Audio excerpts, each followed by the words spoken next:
Now you hear it.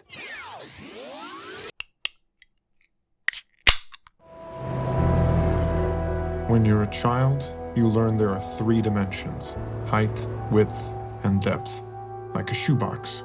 Then later you hear there's a 4th dimension: time. From Seattle, we're Drinking the Movies. I'm Taylor Baker. And I'm Michael Clawson. We're back. It's another rescreening. I think we're over a year in at this point. Did we start last year with the rescreening in July? Ooh, that's a good question. Perhaps that feels about June? right. Probably. Yeah. Do you recall what our very first edition of rescreening was on? Our very first edition of rescreening, I believe, was on Gone Girl.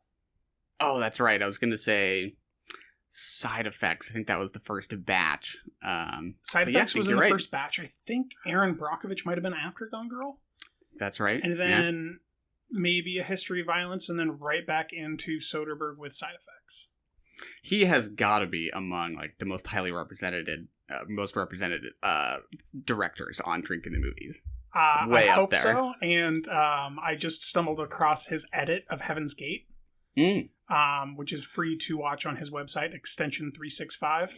So anybody interested, there's a movie that he never had anything to do with that he has now edited that you can watch for free. And it will be my first viewing of Heaven's Gate ever, and it will be the Soderbergh edit.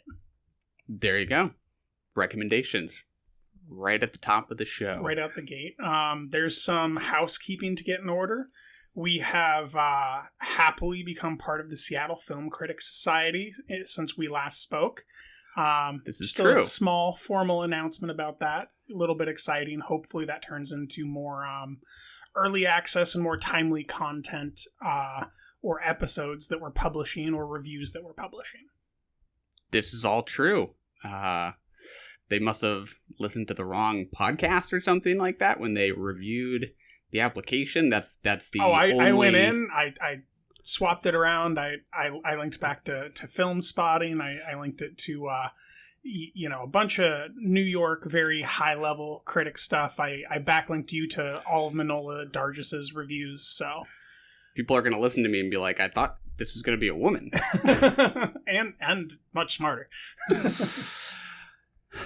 So now we're on our third batch of rescreening titles. Third batch. We do this every 6 months. And this is Yojimbo. I think, what did we end with? A Woman Under the Influence? Was that how we just started that last batch? Or was that the end? I think that was the conclusion of our second batch, yeah. All right. So this is or maybe this is. Maybe Yojimbo is. Oh, no, I think you're right, actually. Yeah. Yeah, Yojimbo is the end of this batch of 6, because we go every 6 months. And then the beginning of the next batch is our next rescreening title, which I lovingly tried to force upon you, and you kind of accepted it, which is the adaptation of Stefan Zweig's 1922 novel, Letter from an Unknown Woman. Directed by Max Ophüls. No forcing required. I am stoked. Looks pretty cool. This is another movie that I've previously seen, but I love it so much, and that I just wanted to study it, kind of go over it with you, reread the novel right before watching. So without further ado, why don't we do the first impression for Letter from an Unknown Woman before we get into The Bodyguard from Akira Kurosawa, also known as Yojimbo. Let's do it. By the time you read this letter, I may be dead. I have so much to tell you, and perhaps very little time. Will I ever send it? I don't know. I must find the strength to write now before it's too late. And as I write, it may become clear that what happened to us had its own reason beyond our poor understanding. If this reaches you, you will know how I became yours when you didn't know who I was. All right, Michael, that is the trailer for Max Ophüls' adaptation of Letter from an Unknown Woman, starring Joan Fontaine. What do you think? This is quite literally my first impression. I have not seen this one before, and I don't think I've seen any Max Ophüls films before, so he's kind of a big blind spot for me. So excited to check this one out. I'm very excited. I think it looks great. I'm struck by the elegance, I suppose I would say. I'm not familiar with the plot of the story. I haven't read the novella or short story on which it's based. Is that accurate? It's a short story or novella? I feel like it's short. Yeah, I always get confused with those definitions. I was actually trying to think of the proper term. I think that there's another one called a novelette, and I think that this would probably best be described as a novelette because it's not quite the length of a novel, but it has the lasting power of one. It's maybe in that Anthem range of pages, if you're familiar with Anthem, or like Animal Farm, depending on the print, it can be anywhere between 70 and 120 pages. I think on Google earlier when I looked it up, it said 146 pages, and I was like, that's a little bit more than I remember. Yeah. So I will definitely catch up with the source material ahead of talking about it. But yeah, I guess I'm particularly drawn to Joan Fontaine. I do associate her with her role in Rebecca, which I really love, and I really love her in that movie. I'm less familiar with Louis Jordan playing the male lead here. Yeah, looks like good stuff. What are your thoughts about revisiting it? I mean, I'm thrilled. I was honestly most struck by the trailer that like it doesn't show its best parts. I also like that it doesn't really give away the plot at all. Because if you give away the plot, especially the ending of the film, it's kind of all out there if you read through it, but it's the journey along the way and the emotionality that takes you there, and some of the events that occur on certain times. But there's particularly a sequence where there's like this travel. You go traveling by taking this ride when really all that happens is like the background changes, and it's just this sumptuously lit, beautifully staged piece. And I couldn't believe that they didn't even show an image of it because it would give nothing away, and it's like one of the greatest moments of cinema. So I'm honestly excited to revisit some of what I think is one of the greatest moments in cinema, and then familiarize myself with Max Ophüls. I also have very little familiarity. I don't know if I've seen anything else from him. I didn't check before we hopped on, but I'll definitely look into Rebecca because that's another one I haven't seen. Yeah, just from this very short glimpse, the kind of opulence of it is kind of striking. There's this one shot of Joan Fontaine wearing this white fur coat that just looks like you could just like reach your hand deep into that coat. It's so thick and lush. Really beautiful looking film. I completely agree.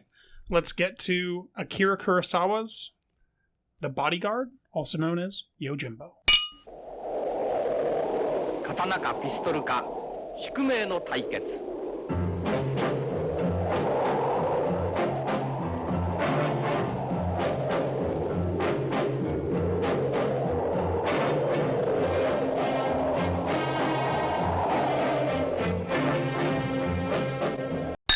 All right, Michael, we're finally getting outside of our comfort zone. We've gone at least 12 months, I think, in the English language. Perhaps the closest we were to getting out of it would have been By the Sea, Angelina Jolie's film, where we're actually in Italy.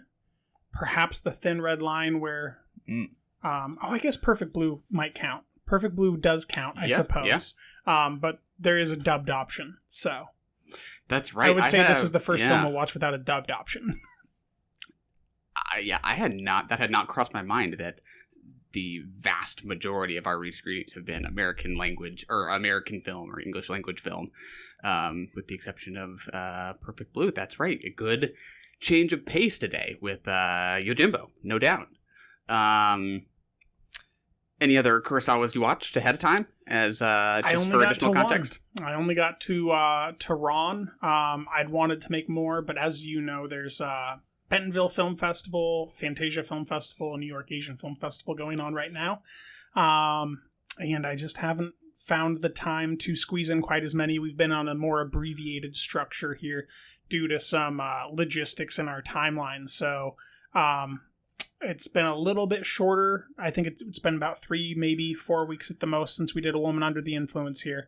Normally we have a full month of Saturdays to try to catch up on stuff, but not quite as much studying on this end. How about you?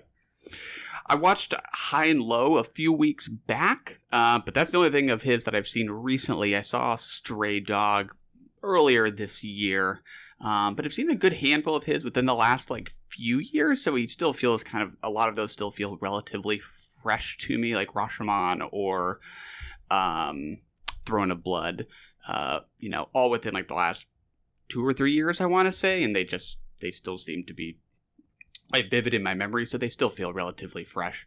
But this is very much its own thing, Yojimbo, which was released in 1961, stars Toshiro Mifune in the lead role. Do we want to set the table a little bit, story-wise? Yeah, set the table, I guess. A stray dog is wandering on screen. As Kurosawa put it, one asked about Mifune's character, Sanjuro. We see him kind of cajoling his shoulders back and forth and maybe reaching up an errant index finger to scratch the back of his head. This is supposed to give us the impression that he has fleas. That is the sought-for interpretation that Kurosawa was looking for. I did not think of that until he told me to. And then upon rewatch, I greatly enjoyed all of those moments.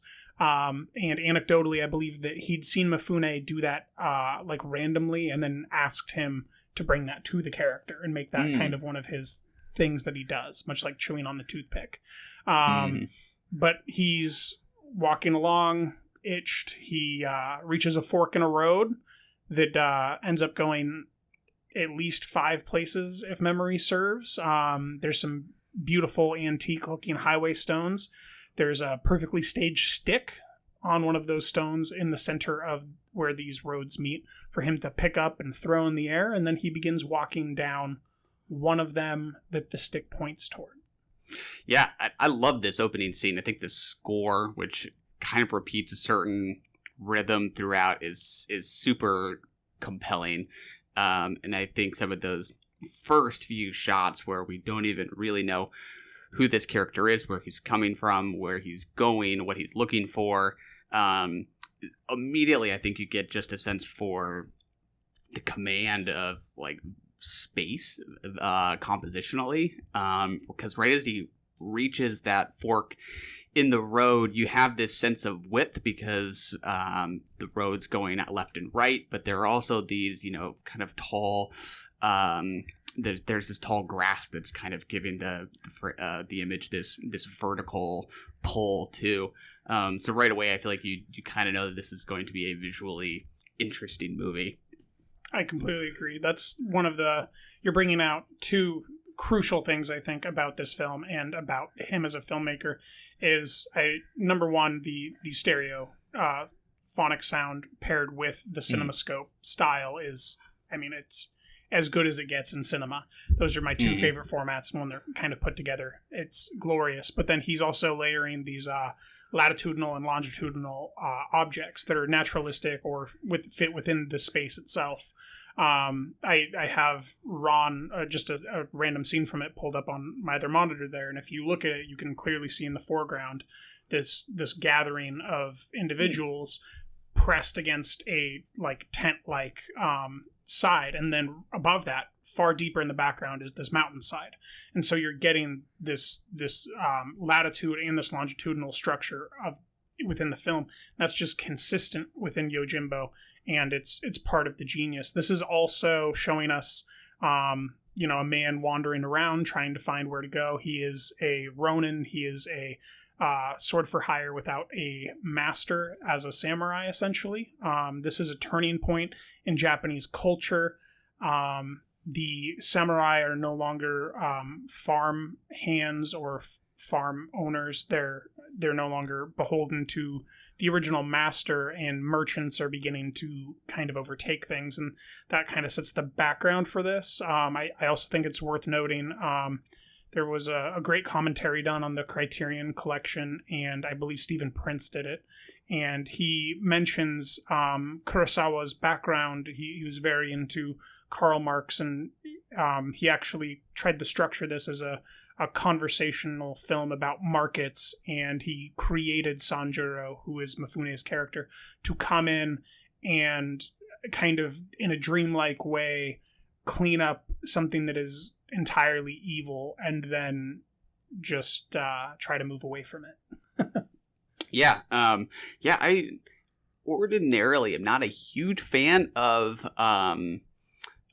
commentaries, only because if I have the time to sit down and watch a 2-hour movie, I just want to watch another movie. But this is the one case where I did end up doing the commentary version of the Criterion disc as well, and would agree it's actually really detailed and illuminating commentary. Very helpful and just plain interesting and entertaining. I like Stephen Prince. I think his name has just kind of a nice presence. I do think there is kind of a real art to video commentary for sure. Yeah, he's clearly a film historian, not a film critic. So that really allows him to delve into situational truth about the nature of the film and not have to be labored down by trying to be critical about it. And he's also not doing the buddy thing where you're not going to say anything bad about it and you're just going to tell stories while drinking beer, which I don't hate, but that's what James Caan did in Thief, essentially, with his commentary. And it just was not nearly as rife with beautiful takes and meaningful conversation about all the different stuff that's happening in this Kurosawa film. Yeah. I can carry the story forward just a bit, and then we'll kind of tie it back to some of those ideas, I think. Toshiro Mifune's samurai takes the road to a town that he finds is sort of paralyzed by division. It's been taken over by these two rival gangs who each have aligned themselves with a different merchant in the town. One gang is aligned with a sake brewer. The other is aligned with a silk trader or producer. Trader, I believe, in that commentary that Stephen Prince had, he said something about how silk was primarily made by the farmers' wives, I think, in the countryside. Yeah. Nice anecdote. Yeah. And so it very much becomes this conflict about kind of the economic power within this town. It kind of plays out to me like this kind of miniature civil war, but with a great deal of comedy blended with the social commentary and action. I feel like if you do any even light reading about Yojimbo, you'll hear it talked about as a comedy on one hand by some people. Other people lean into its description of it as a Western. So maybe start with that super easy question. Is this a funny movie to you or not so much? Oh, that's great. No, neither. I actually read this as like one of the first kind of live action cartoons for adults. Like it's incredibly cartoonish. The steps, which Stephen Prince spends great energy making sure that we notice, where this man is walking down the steps and the score is cueing and leaving cartoonishly right when he steps, is so Daffy Duck and Bugs Bunny. Like it's incredibly reminiscent of that. Like, and when I say cartoony, I don't mean Disney. I specifically mean those Looney Tunes, like where there's violence and harshness and like, deep truths about the human soul, but also like a giant guy with a hammer who's pretending to be as scared as all his small purposely ugly compatriots. Like it's just cartoonish, and I mean that in the most like complimentary way. I mean that in the way that I would talk about Who Framed Roger Rabbit, with love. Yeah, and I don't think that is a pejorative description to call it cartoonish in some way. I think that's kind of crucial to the critique in a way of both sides of this conflict being greedy in their grasping for power. It feels a bit like Kurosawa is saying you have to be almost kind of ridiculous to think that this is actually a smart way to exist in a society. This is not how you live in a civilized place. This is outlandish. This is ridiculous. The old "we live in a society" line, huh? Mm-hmm. Yeah, well, to the extent, that it is a Western, I think that's one of the classic themes of the Western, right? Is the kind of line between the civilized and the West, the uncivilized. Yeah, and I think he's very much underlining the ridiculousness of living in an uncivilized fashion. And yeah, the dude with the big hammer is very cartoonish, no doubt. Giant hammer, way too big. I completely agree with you. You brought up the Western.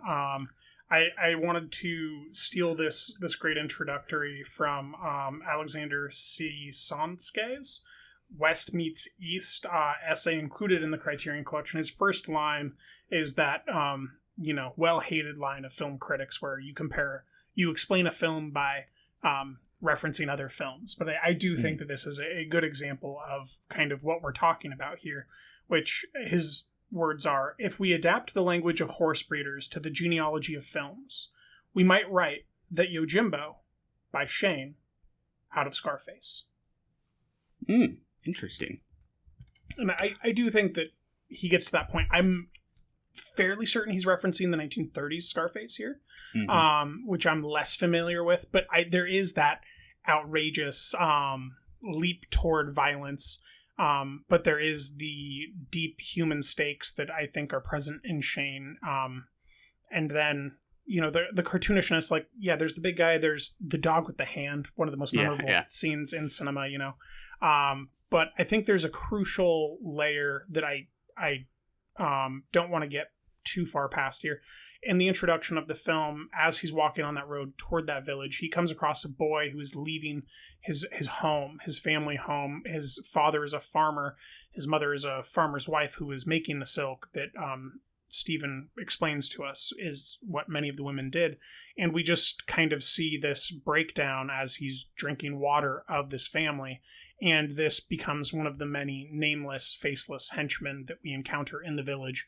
So it's kind of showing us how this was kind of a diaspora almost of these rural boys going and looking for something more exciting and different in the city, and that the wealth there immediately kind of begets them to be a nameless, faceless piece of the evil. And I think it's most interesting because I believe that same boy is the individual who is spared the very end of the film.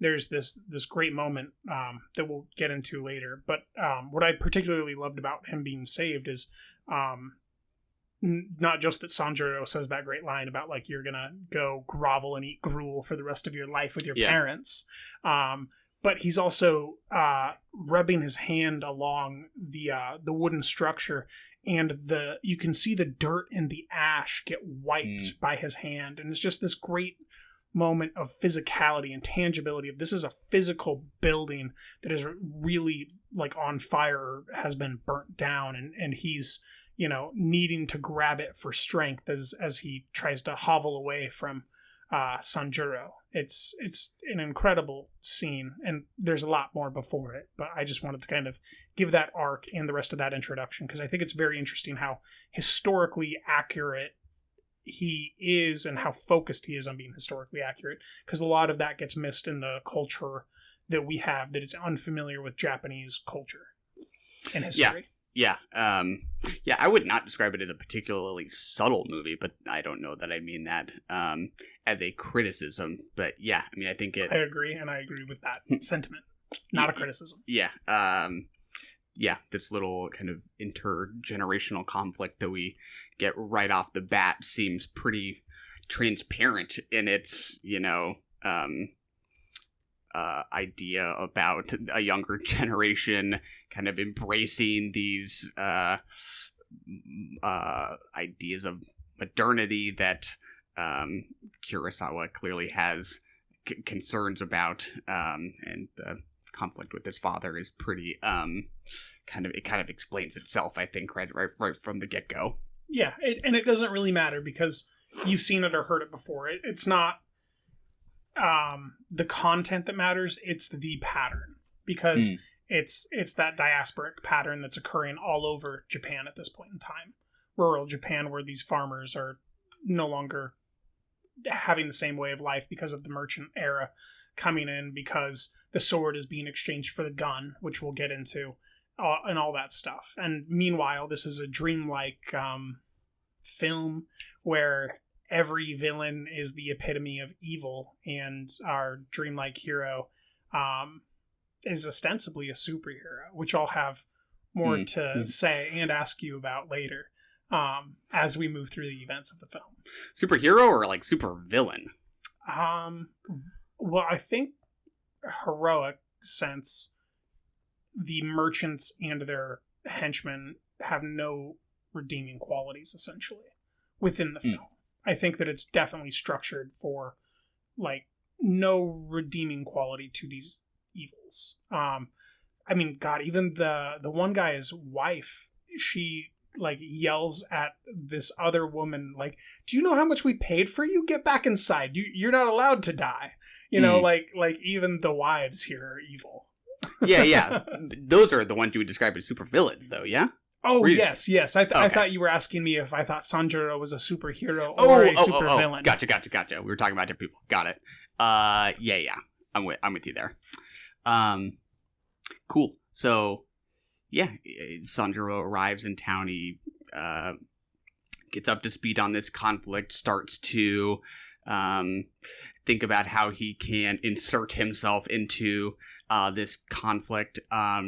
Is the situation compelling for you? How does this dynamic just play for you, like, dramatically as a source of tension? Yeah, it wasn't really pulling or gripping in that sense. It was just like, okay, this is convention. Because, I mean, we've seen so many films rip this film off that, like, none of it feels surprising. All of it feels familiar. There's no grip to it. And then there's the homage to High Noon, where we get the casket makers thing. Like, that's when I'm having fun. But when it's trying to be a little bit more like which side he going to go with and how he's playing those sides, it's kind of like, it doesn't matter which side he sides with first, because we know that he's not really siding with them. So it's kind of empty. But it's that's why it's cartoonish, because, like, we already know how the episode of the cartoon ends. The main character doesn't die in the cartoon, and that's why it's cartoonish. But, like, the extreme violence and the way that he plays against him, or, you know, the chase of Tom and Jerry, is what makes it fun, and that's what made it fun. But I wouldn't describe it as, like, gripping or thrilling or really thematically engaging so much as, like, an enjoyable thing to watch, and then especially afterward to try to, like, process. And then that rewatch of the film definitely informed a lot for me. Yeah. Well, I'm pretty much right with you on that front, and that's really kind of like my main takeaway from my experience with it, which is that I find it very formally exciting, but maybe a little bit less compelling dramatically. And that's partly just, I think that's largely just taste. The Western-ness of it doesn't, like, terribly excite me, but I do really sort of admire and just kind of get lost in some of these compositions and the just the command of that visual depth and space. And it's really kind of more about my just engagement with the aesthetic more so than the material, which is kind of fine by me. I think there is some interesting theme, but there's something about this movie that does feel a little bit like kind of textbook analysis of theme and stuff that just feels a little not subtle enough to really excite me, but the just the craft is just so expert that you can't deny that. Yeah, I not only agree, but I think I'd build a little bit. You said aesthetic. I don't know if you're intentionally limiting or if that's just my definition, but I would also say that the more I watch it, the more that Mifune's physical portrayal I've come to really appreciate more. Because the first time I watched it, I didn't really appreciate that performance. I was a lot more aesthetically interested in those slats, which I'm sure that we will spend 3 hours talking about because it's like my favorite thing ever. But as I continued to watch Mifune's physicality and his alternating swagger to his shirking, the way that he plays being injured, the way that he crawls on the ground. It's very, very impressive. And the way that he seems to work in symphony with the different layers of the CinemaScope lens is very, I think, next level. I don't think that there's very many performers that can cast a glance that is perfectly in focus to another thing that's perfectly in focus, and then play that as the camera is turning the corner to show someone else looking at something in just such a physically informative way. Like, it almost does feel like a cartoon or like a Satoshi Kon moment, because it's so meticulously performed that it ends up being the perfect shot. And that's so rare, especially in CinemaScope with multiple different focuses being pulled. Yeah. To the first comment about Mifune, I'm again in total agreement there that I think he's great and just a ton of fun to watch. And there's something fun about characters like his who are really charming, kind of maybe because of or despite of their arrogance, right? Like, his arrogance is ultimately like a little bit of a problem for him as he tries to play this situation. But like the number of scenes where he sits down to just eat some food or drink sake while he's kind of pondering his next move, he looks so relaxed. Like, he is just perfectly at ease while everyone else in this town is hiding behind their doors and their windows. That sense of just total relaxation, despite the tension that has totally overtaken this town, is pretty fun. I completely agree. I would also say hiding behind their shutters, though. So we left off with the introduction of the town. I do want to spend a little bit of time on the town just because anecdotally it's fascinating. Did you have a chance to watch Making is Wonderful, I think is what it was called? The supplementary material, like 45-minute documentary on the Blu-ray. That I did not watch. They go into how the town was physically made, and like it was built from the ground up, 30 million yen, groundbreaking amount of money spent by Toho, and they do it all perfectly, and the set creator was just exhausted, and Kurosawa comes in and he says, I don't know, it's just not right. Wonderful. And then he takes out all these photos that had just been printed and restored from the 1860s, I guess, or somewhere in that time. He'd gotten them and they'd just apparently come out, and he's showing all these different roads and the foundations. And when they had built the set, it was an entirely level plot, and what the actual buildings historically had was erosion. So the road itself would have these leaved sides, and each building would have these leaved sides from the water coming down off of the roof or going back and forth on the road. And so what they had to do was they rented at least one fire truck. The translation wasn't too clear on the amount or like how exactly this worked out, but ostensibly they got a fire truck or fire trucks, and they hooked up a fire hose or hoses, and they just poured water on those roofs all day long to get the erosion effect. And at the end of that, Kurosawa was like, okay, now it's right.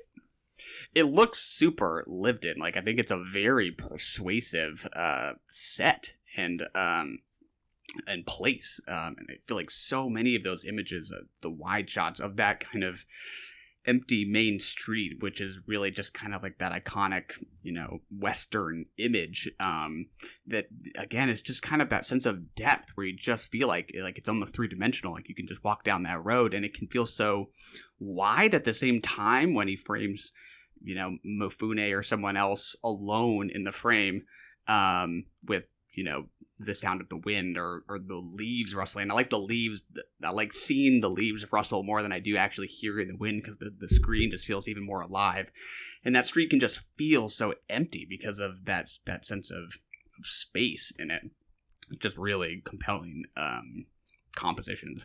No, I completely agree, because depending on how he'll do the shot, where the fans are blowing from, you'll either get that latitude or that longitude in front of the camera, and then whatever else is being, I mean, sometimes it's an empty street, but sometimes it's a fight, and sometimes the dust is blowing sideways while we're looking at the two armies facing each other perpendicularly, so they're in line on the screen in a vertical slice, and then blowing across is the dust. And then I think that we get a different version where the armies are on two different sides and the dust is blowing kind of down towards us while Mifune's Sanjuro is up in that bell tower, and that's just a glorious shot. Yeah And some of it is just so great because of its visual storytelling, to put it quite simply, and I think that's something that Kurosawa was kind of famous for. I'm thinking about High and Low, which is very famous for its metaphor of class with these distances between the higher ground and the lower ground in this city. And here, you have images that kind of define the narrative in a way, like the defining image of the movie, right, is probably Mifune on that watchtower as the two different gangs are about to combat each other. Of course, they don't really have the courage to do it. And it's like, that is like the dynamic of the film in a single shot, that he can really distill narrative ideas down to, individual images is pretty unique. For sure. Completely agree. And that's another expression of the cartoonishness, right? Like, it's hilarious to listen to that soundtrack while these sides are charging and then cowering backward, trembling their sword hands. And our titular character, not in this film, but in the sequel, but still, that's the point of the cartoon, is most of the cartoons are named after the lead cartoon character, and somehow they're always above the fray. And here, he's literally above the fray. In the watchtower. Now, before that sequence begins, I believe it's the sheriff of the town. He comes out and he slams two clappers together, and apparently that's how kabuki theater begins. And I love the idea of like everything outside of those clappers, like, not being considered kabuki theater by Kurosawa, but as soon as he starts his violent sequences, or this sequence, which is like played for almost pure comedy, he's considering it like this heightened type of theatricalism. I haven't fully processed like exactly how it is, or maybe it's just a fun thing that he chose to do without a deeper meaning, but there's something there that feels really juicy. Yeah, I feel like that's one of the more like distinctly Japanese aspects of the movie, is that character's function as I think they're called benshis, like the classic kind of kabuki narrators. And not only does he sort of like, he's announcing the time, but he's also kind of announcing when scenes are commencing, and he is also the one who kind of like catches, I think he's the one who catches Mifune up on the situation, which is kind of like the function of the benshi, which is to like kind of and tell tells the story. Him which side he thinks is going to win. Exactly. And says, don't forget my payout is one whatever. Which is great because like he's not just a information delivery machine. He kind of has like an opinion. He's kind of a little slimy. And he wants money. Yeah, and I think like benshis historically would opine on stories when you would go to kabuki theater, and that's why you might go to one benshi over another, is because you knew what their style was. And this guy has a personality despite being the mover of the story. I couldn't tell you that actor's name, but I think he's one of the cast members who jumps out to me a little bit. I completely agree. Now, there's something that I took note of the third time I watched the film, and I don't know if I like it, and I wanted to ask your opinion. There's I think like a half a dozen moments where Kurosawa and his editor use wipes to edit, and they changed the scene by doing this wipe where, the scene that you're watching will slowly be wiped away and we'll go to a new scene. I don't dislike it, but there's something that just catches for me there where it's like, I don't love this. And I feel like it could have been done better. How do you feel about the screen wipes? Are you describing it as like a little ostentatious, just like a little unnecessarily showy or something. Yeah, and almost like it doesn't even fit the genre. Yeah, I don't know that I have a strong opinion, which I know is boring, but, they most definitely jump out. You're like, oh, wow, look at that. That was a pretty striking wipe right there. I kind of like them. I think they're just unique. I think that's one of Kurosawa's, like, stamps, actually. I think that's something he does quite a bit. But I could use the word catch, like he just kind of got snagged on that. I do like that description. I don't know that I felt that, but like I could totally see that. It's pretty striking. Yeah, and there's one that I actively like, but it's like I don't know. I just noticed myself catching on it and wondered if there was something interesting there. Something that I do think is more interesting is the amount of time the camera spends with Mifune's back to us. That's, I think, not very typical of any Westerns at this point in time. There might be something I'm unfamiliar with, but we spend a lot of time watching his actions, letting his physicality speak to us, and he doesn't have to really perform, and when he does, it's normally comedy, or it's a dialogue sequence that's just kind of exposition for how we're gonna get into the next harrowing situation. But I mean, really, like, the most memorable one is when he's listening to how he's going to be double-crossed outside the door. Oh, yeah. Right? And the group of women are behind him. Shown. Yeah. For, like, a good, like, played out, like, necessary, I think, good speech reason. Or, like, when he's informing the cinescope focus with his own darting glance. But the really tight close-ups of just his back, did that work for you? Did that give you the impending sense of heroism and alignment with him as the hero or the main character for your experience? Oh, I think it's kind of bold, and I like that, to imagine Kurosawa saying, yeah, let me cast my famous big star, and I'm going to mostly show you his back versus, classic Hollywood's, typical close-up and a soft glow or something like that. And a nice amount of makeup. Yeah, I think that is sort of just fitting with the kind of subversiveness of the film's overall tone. If you don't like how he looks from the back, I guess you're going to be a little bored, but I think it's pretty clever. Yeah, and I think that the kimono he's wearing is, like, it's interesting to look at. It's fun to see him tuck his arms in those sleeves and untuck them. It's it's a very pleasant thing. I believe within that 45-minute documentary, they also discuss how he was looking for the sound, and he told his composer that he wanted something like a voodoo sound. And I just think that's a interesting anecdote to chew on, with how we do get this, like, in between kabuki theater style and cartoonish compositions that I guess you could get there by voodoo, but, like, it's interesting that it was in his head as voodoo, and, like, that it came out in this way. Yeah. I love a lot of the music. Voodoo wouldn't have come to mind, but I guess I can kind of see that. It's pretty major in just underscoring a lot of the tension throughout. I think it's a pretty good score. Yeah. That's all I have to say about it. It's pretty great.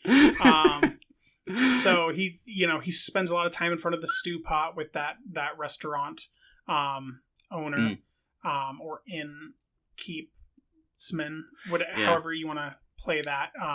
The slats of his walls, I think, are kind of almost their own character.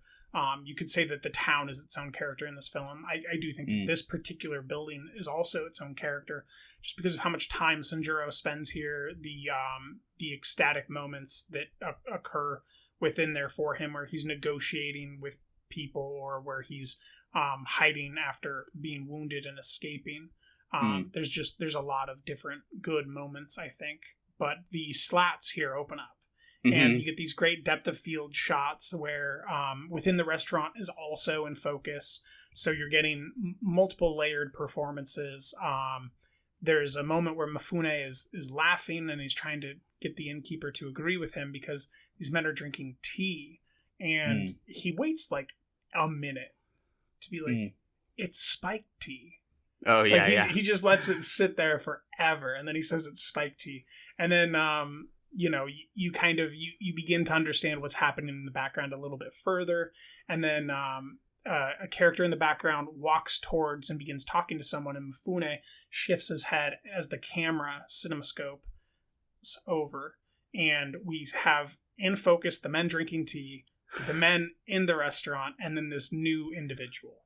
And it's just, I'm gonna forecast that's my favorite shot of the movie. It's pretty good stuff. Yeah, you mentioned the slats, and I'm just thinking about those and all the windows and doors through which these images are made, and these kind of frames within frames, and it just makes me kind of think about the quality of the light in the movie, which is so often really kind of like sharply defined. You have these kind of angular shots.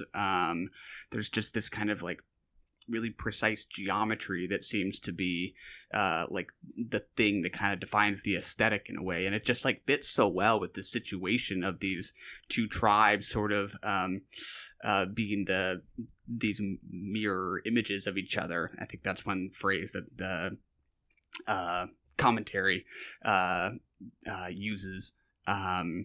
Just creates so many really striking images. And this is shifting gears a little bit, but one other thing he talked about on the commentary that I thought was really interesting was that Kurosawa was inspired by a Dashiell Hammett novel called Red Harvest, I think, which was like a detective novel, as you would expect from Dashiell Hammett. Like, I think if you Google it, it literally says that it's often considered the first hard-boiled detective novel. Oh, wow. And it's just so kind of fun for me to think about Kurosawa taking this, like what was essentially a noir, and how this could have been made into a film noir. And in a way, this does have its own kind of play with shadow and light in a really striking way. So there's something interesting about that. No, I completely agree. There's a few things about lighting. I guess the first one is, I believe it's the commentary. You hear that this nighttime sequence was shot in the middle of the day. That flabbergasted me. Like, I don't understand how. Like, how? Yeah, like, what do you mean? Say more. I'm looking and this is night. That's not true. You're alive. So that's just an incredible anecdote. For anyone watching at home, if you can get the Criterion, watch it the first time, obviously, as a normal film, but turn that commentary on, and in that nighttime sequence, you're just going to, like, if you know how they got that, please email the show, get a hold of us on social media. Let us know how the heck they got that nighttime shot, because I do not understand it. It is a sweeping shot that goes across the road from building to building, and everything is cast in this moonlit glow, essentially. Secondarily, I already brought up that post-dance kind of sequence where he's sitting outside the door listening to the fact that he's going to be double-crossed. Before that is this glorious dance sequence, and it's a totally different lighting than we'll see any time in the rest of the film. It's kind of this German expressionistic 1930s silent era informed type of lighting. And now, forgive me if you've already heard this in the commentary, but I believe it was in the documentary. We find out that the first cameraman, who I'm forgetting the name of, maybe it was Miyamura, he was not manning his camera at that point in time, and the B footage was rolling. And what he went and did is he stood in front of the lighting, and he moved his arms back and forth to give this kind of dance, not quite strobing, but like a moving expressionistic look. You can't see his hands or anything. He's just moving his hands back and forth kind of quickly and unnoticeusly. Like, you can't see the shadow cast from his hand or anything. You don't know what it is, but it creates this effect of propellant or just this little extra oomph that I think I really enjoyed the first time and didn't understand what I was seeing. And then once I learned that, I think it's great how many anecdotes there are about Kurosawa or his team, where one of them wasn't doing their actual job, and what they did is they went and they made themselves physically do something deeper within the film. Yeah, you think about like the scale of his movies and like the teams he has to have worked with. Like you can only imagine like the anecdotes that are out there about working on these sets that are so intricate because the camera is moving so nimbly around them. Like you almost want the documentary that's like more just about like the guys doing that stuff than what he's doing. Yeah, that's literally what the 45-minute documentary was all about. That sounds great. And then there's this anecdote about how, I think his name is Miyamura, the cinematographer here, had worked with him one time before, but he was at the other big studio, not Toho. And then that studio was dissolved, so they had a chance to work together here. And Kurosawa was yelling at him, calling him an idiot, saying, you weren't working hard enough. And the B camera operator, he asked him, why are you taking this? And he said, this is a genius director. You listen to a genius director, ostensibly. And then they go into how Miyamura would never listen to any director that he thought was an idiot. And like he would just do his own thing regardless of instruction. And so I thought that was like this great anecdote of like that. And the example that he gave was Kurosawa couldn't direct because he had to go like help like pull the rigging for something. And so the way that you can tell a great director is when it appears that the man has an eagle eye and looked over the whole thing, but meanwhile he's shoulder to shoulder with the lowest person in his production. And I think that that's just a great anecdote about the man that Kurosawa was, since this is kind of also serving as our review of Kurosawa's, storied history, not just this one entry from his oeuvre. Yeah, and maybe on the topic of him being a relatively demanding director, I guess on that note, what's kind of interesting to me is like there's there's very clearly a command of the craft and a real intention behind every shot and every movement of the camera, but it doesn't feel fussy to me. Like it does not feel contrived. I think that there is like this difference between the kind of classical form of directorial control that I think is evident in a movie like this versus what you see in more contemporary film, which I think can sometimes be a little too fussed over, a little too like detailed in a way. There's something about how this is so clearly, carefully constructed, but with a sense of spontaneity to it at the same time, and that's partly I think actors as well. Just something that jumped out. Yeah, it's like a master counting on his artisans to do their job so that he can improvise his. Yeah, exactly. It's really striking. There's a moment where Sanjuro escapes after being beaten in battle, and he hides in a chest, and then the guardsmen return and they freak out because he's lost. And then as they leave, he scampers very slowly and woundedly out and down underneath the building. Very interesting here. The camera B or the B camera director here and focus puller was doing that entire shot, and because of a wall, he actually couldn't turn his camera to follow Mifune's performance as he crawls underneath. So what he had to do was he had to hang all the wires and the camera and everything over this lighting rigging and sound rigging scaffolding thing so that he could kind of adjust the camera. And then he had to hold the one wire in his mouth, a wire in each hand, and another wire around his big toe to pull and adjust the focus.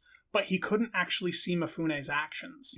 So what he did was he followed Mifune during Mifune's walkthrough performance of that. He memorized what Mifune did and which route he took, and then he just winged it on the fly trying to pull focus for a CinemaScope camera that has multiple different, points of focus. And the sequence he got, like, if you go back and watch it, it's amazing to consider one man trying to wield this camera. And he said that that's the only time Kurosawa said he did a good job on the production. Yeah, I think that's one of my favorite sequences in the movie, partly because like the tension that exists between the two rival gangs, I'm kind of indifferent about because they both suck, obviously. And Mifune is the only one who we really are aligned with. Yeah. So this escape where I can't remember the character's name who has the gun is, at each kind of little point in this escape, thinking he might be under the floorboards, thinking he might be over here in the room, is easily like one of the more exciting little stretches of the film. And I do like that. It's clearly like Mifune has met something like his match in this figure who is just almost onto him throughout this sequence. He's the one with the gun. It's a little more exciting once he becomes more involved and actually poses more of a threat to him. Yeah, it kind of, homages this idea of East versus West, where it's the Ronin versus the gun-toting Ronin. I think that he was is a Ronin himself, but he's wielding a gun, which were hard to get, I believe, in Japan when this film was made, which was like a secondary commentary he was making. And they were also coming into Japan at that point in time.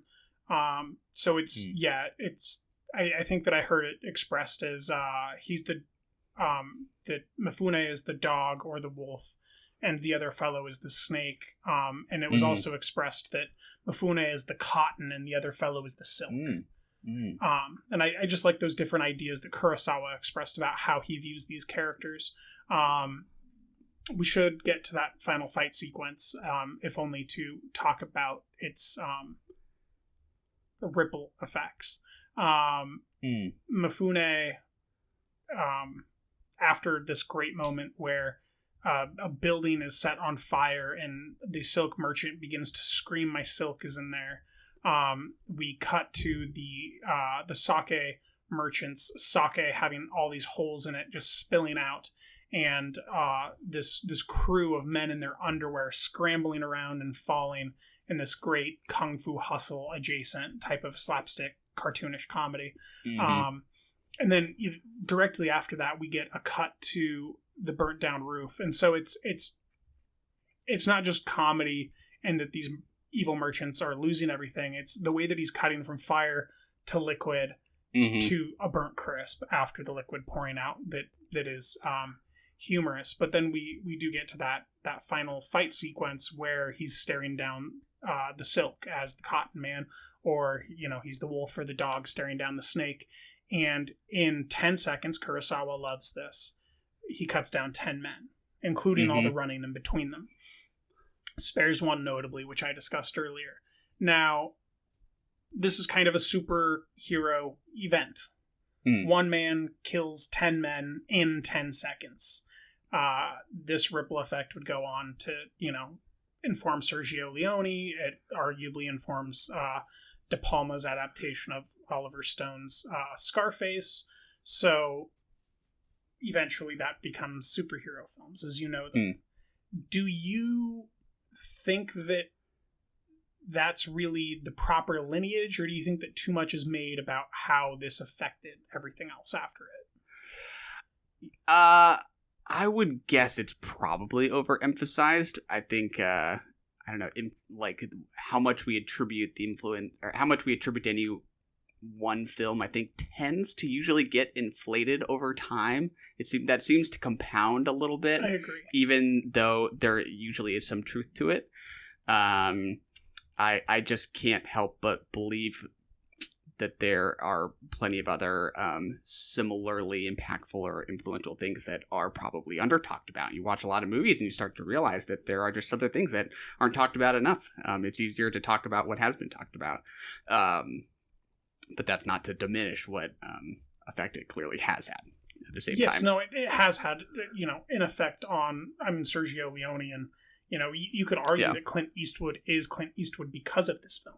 And I think that's an incredibly interesting, rich treasure trove. But I also think that it's a little bit far-fetched to me to be claiming that, like, Yojimbo is responsible for things like Iron Man or, the Suicide Squad or anything like that, when really there were comic books originally, and those comic books were informed by other stories, not just film. And eventually, sure, they were adapted, and maybe the director is considering that. But I almost think it's kind of a lazy way of engaging with this. And it's also kind of an excusatory way of, like, laying responsibility at the feet of something greater, bigger, older, and esteemed as a classic, rather than taking credit or responsibility for the self of these new superhero genre movies. I just thought it was kind of an interesting in-between sequence, because he is this dreamlike samurai warrior Ronin who walks in and walks out of a village and leaves nothing but death, where he cleans it up ostensibly in his wake. Yeah, and I feel like there's always more talk about how this, or Kurosawa in general, like, influenced American cinema, and less about like the entirety of the feedback loop and like the influence of westerns on this, and just kind of the circularity of that. I mean, like, yeah, because we hear John Ford he loved and informed a lot of this film. Yeah, you think 30 years prior about John Wayne's larger-than-life entrance in Stagecoach. It's like, I think the groundwork was already pretty clearly laid. You're always standing on someone else's shoulders. But this is maybe one of the more obvious points of influence, I guess. But yeah, just back to the ending, as one gang's place has got up in flames, the other's being completely destroyed. The sake is pouring out. Like, the situation is completely devolved. I feel like the comedy is kind of draining out at that point. I do think there's kind of a nice a tonal shift happening over a handful of scenes where the situation's just completely collapsed, and I think that's where it's nice that we get this moment at the beginning where Mifune just as easily could have walked the other way, and we don't know just to what extent did this conflict escalate because he entered the picture, and it's just deteriorated so badly. But then the final shot where, or like second to final shot where he is, standing over his antagonist, the guy with the gun, and he lets him kind of get the gun, but we don't know if he has another bullet or what exactly he's doing there. Do you think it's just a display of arrogance, or do you think he's just gonna roll the dice? I kind of like that shot because, is this another gamble on his part? He's taking his chances. I kind of like that. Or is he giving up? Does he think that eventually a gun will do him in no matter what? So I cheated and I listened to that documentary where the actor who holds the gun talks about the sequence. And from what I gather, it's like all of that. So the idea of guns always coming eventually to Japan is like, that's a deeper, like, interesting idea, but more present is this idea that, like, he can't be stopped, and not even a gun is going to get him right now, and he's willing to take his chances because of how far he's come, and in fact he's willing to help because he's so otherworldly, and that kind of exemplifies that superhero-ness. Yeah. I mean, I was kind of thinking about the role of a gun in Seven Samurai, which is, how, like, the most talented samurai of the bunch in that movie that's what finally does him in, is a gun. And this, I think it's kind of a blend, like you said, of him being willing to maybe roll the dice in this moment because he knows that in the end, the samurai's way is over and that the guns are the way of the future. So it's either it's now or later.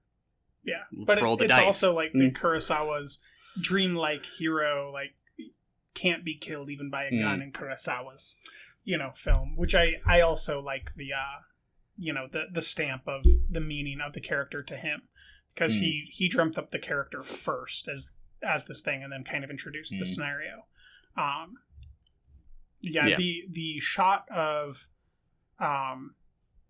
this fellow hanging from a rope, and one of our more particularly ugly enemies, and the deep cinemascope look of the entire town, and the rear figure of Mifune and I believe someone else is just gorgeous. It's just so one of those print.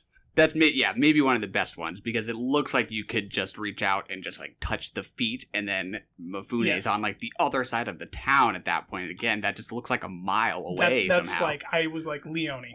I sneezed and said Leone when I was watching that part, because like that's he doesn't just copy Kurosawa. At his best, he copies the best of Kurosawa and builds on it. Yeah. On the commentary, he kept using the word compression every once in a while, and those are the shots that I think of where it's like that, what just feels like a football field kind of collapsed into a frame. Yeah, really cool stuff. Anything else you want to touch on before we begin to wrap this thing down here with favorite scenes? I'll throw out one more quick idea. Probably not a whole lot to chew on, but one thing that also came up on the commentary that stood out to me was his kind of personal opinion that this resembles a musical in some way in its kind of narrative rhythm, which I honestly don't know that I pick up on, but I kind of like the idea, because I do think action movies are often talked about in relation to musicals, which have these things that the movie kind of stops for, an action sequence, just to let us indulge in before the narrative kind of picks up again. And there's maybe something to that here with Mifune returning to the inn, stroking his chin as he plans his next move, and then we kind of get going again with the scheming. I don't know. Would you have ever thought of that yourself? I don't think I would have, but I think it's kind of interesting. Maybe, especially right now with coming off of Annette. As there you go. Where it's like this very unorthodox operatic musical, more so than normally any other time. And I actually took that note down too, and I'd forgotten to ask you about it. It's on my phone, and it's one of the few points that I didn't get to. And I was going to ask you pointedly the same exact question. My answer, though, is I don't think I would have read it as a musical, but I think it can be read as a musical because of how emblematic and thematically tied the score is to the film proper, and the asides that we get. The camera is not quite Sergio Leone-esque in its greatest moments that it's ever been for Leone. I think for Leone, like at certain points, it's like a paintbrush, the way that he's showing me certain sequences and scenes and images. But here we get something very, very similar with the, Mifune's back and Sanjuro throwing the stick and beginning to walk down, that it does feel like it has the beats of a musical. It does seem like something that you could stage and repeat in that way. And it has these singular moments of the fake battle that's played for comedy, then the real battle that's got real stakes to it with these hostages, and then the wounded main character who was aloof the whole time and literally visibly aloof in the bell tower during the first sequence, being brought low, and then the graduation of that. Like, it does feel like it has this bigger than life repetition to the drama that could be defined as a musical, which is something that maybe people go and pay continuously for to see on stage. Yeah, I think about that tiny moment we already talked about where it's the only brief moment in the film where the music is in sync with the motion in a really obvious way, and it's that, I think you already brought it up, the guy walking down the stairs, yes, and the couple beats of the footsteps with the music. That's just like the tiny glimmer of what this film would have looked like had it leaned, more into that. Right, but even the dance sequence with the lighting that I talked about, like that feels very musical-ish to me. For sure. The double cross sequence. But then there's the moment we talked about with the shutters that I keep bringing up with the CinemaScope bouncing focus as it turns. That's less musical and more just bravura. But yeah. What's your favorite scene? Favorite shot? Favorite moment? Well, I've already gone over it and I just brought it up again. It's looking through the shutters. But I will say secondarily that I think that although it's differently lit, that dance sequence is an incredibly interesting sequence to just watch by itself. It feels like a direct homage to German Expressionism, but from this Japanese styling and history, and it's informed by these sex slaves, essentially, these geisha that are not allowed to go anywhere because we visibly see their madam, mistress, whatever you want to call her, say, you cost too much money, get back inside. So there's there's that interesting communication of like fascism within comedy at play here, and that German expressionist light. I think that there's a certain richness to it, since this is a post-war film. That there's a lot to chew on with that particular sequence that I like. Totally. Now I'm juggling a couple in my head, just because they're ones Can I we haven't. introduce you to the dog with a hand? A great moment. Well, I'll at least say the one moment that I did laugh out loud at, but that's partly just because of like how I imagined it in my head, which is when we actually hear him telling the folks what his name is, which is him just looking out the window and seeing the strawberry field, and he says it's the translation of 30-year-old strawberry field. But you watch it as an American viewer, you just like, I just instinctively like read that in the literal way, where if someone was like, hey, what's your name? And you said 30-year-old strawberry field, you'd probably give them a funny look. I just actually laughed out loud at that. I thought that was amusing. But yeah, it probably, my actual favorite scene is probably the escape sequence that we already talked about. Probably the most like dramatically involved I was with it at any given point. Pretty fun. Yeah, because you're playing off of the external character looking and him hiding, and there's this trepidation, and there's an actual harrowingness to that moment of the film, which is not present in other parts. Not as an indictment, but just like that's why it's graduated to be so special. For sure. All right. That is The Bodyguard, aka Yojimbo, from Akira Kurosawa. Next month, we'll go over Max Ophüls' adaptation of Stefan Zweig's Letter from an Unknown Woman. Until next time. And that's another one in the can. Now you don't.